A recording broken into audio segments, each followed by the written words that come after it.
President Zelensky has said, of course, Russia wants a ceasefire in the Black Sea because that's where he's losing the war.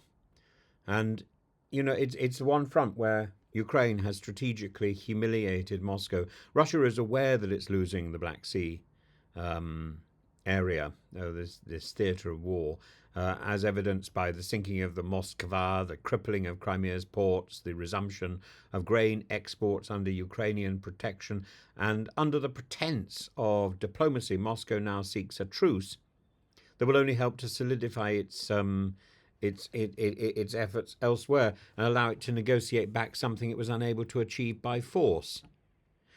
The alleged maritime truce provides Russia with much-needed relief, not only from humiliation on the battlefield, but also from Ukrainian drones hitting deep within Russia. Ukraine has launched its most brutal drone operation of the conflict, and targeting power stations, oil depots, even distant airfields. And these attacks are not symbolic. The Russian war economy's sinews are being surgically severed. Despite this, the ceasefire deal appears to ask Ukraine to stop its pressure campaign, while Moscow only provides a pause. In exchange, Russia has called for substantial sanctions relief, including the reopening of its agricultural bank and its connection to SWIFT.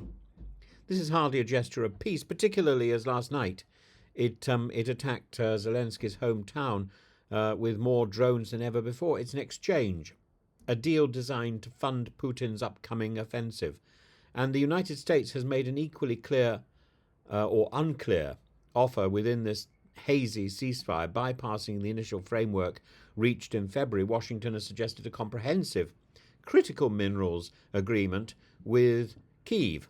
And Zelensky is nevertheless wary, even if this plan noticeably excludes US authority from Ukraine's nuclear infrastructure. It hasn't yet given his approval and understandably has requested more robust security assurances. There are alarming indications that this transaction may simply be another illusory deal. Is America under Trump's leadership suggesting that this is a way to pay back military assistance rather than a means of fostering Ukrainian resilience? Is this business collaboration essentially a kind of conditional allegiance, as a form of servitude?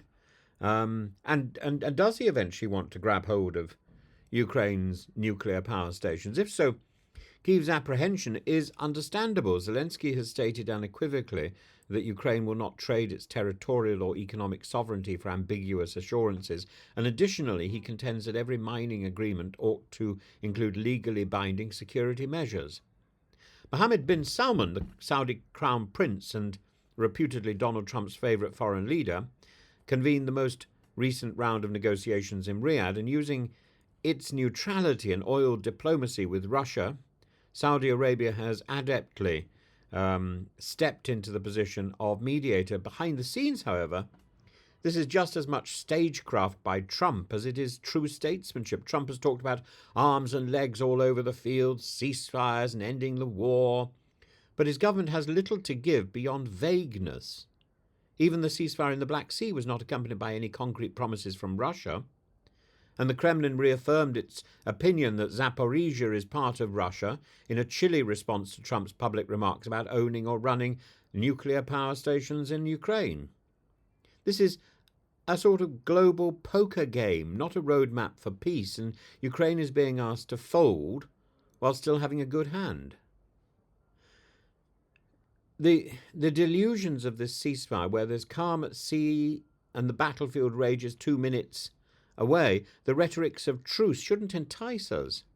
The Black Sea deal is hailed as a breakthrough by Moscow and Washington, but the truth is different. Since 2023, the Black Sea has been comparatively calm anyway. Ukrainian grain has been in motion, and Russia's fleet was already retreating.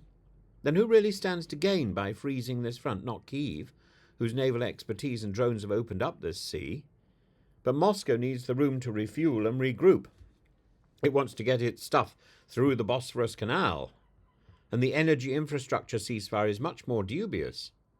A moratorium on such operations would just give Putin more breathing room as Ukrainian drones disrupt Russian supply routes and fuel hubs at the moment, and that would stop.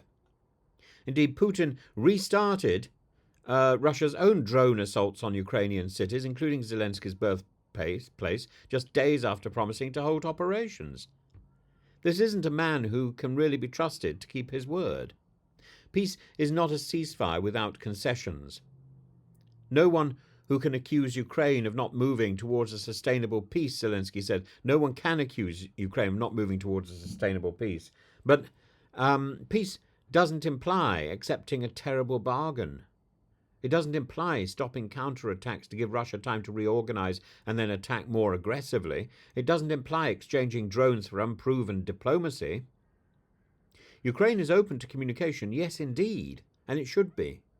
If Russia follows suit and if there are repercussions for infractions, it is prepared to halt attacks. However, as of right now, Moscow is continuing its campaign of terror on the ground, attacking civilians while manipulating the appearance of peace by prolonging talks and seeking the easing of sanctions and the opening of trade. In Kherson, I noticed the other day, the story which was broken by Calum Robertson so many months ago about Russian troops guiding drones down the street in Kherson to attack civilians.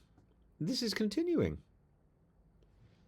You know, a ceasefire for political reasons, well, all ceasefires in the end are for political reasons, but for political reasons other than peace. Those political reasons must involve peace. There may be other political dynamics going on, but peace needs to be one of them. And at the moment, that doesn't seem to be in the lexicon of Trump. Furthermore, the ceasefire as it stands will only benefit the aggressor if it hasn't met with resolution from Kyiv, Washington, and the rest of the globe. If it hasn't met these demands, and for Putin to be ordering the ceasefire on his terms is outrageous. A ceasefire is a good thing, but only if it leads to peace. Otherwise, it's not good.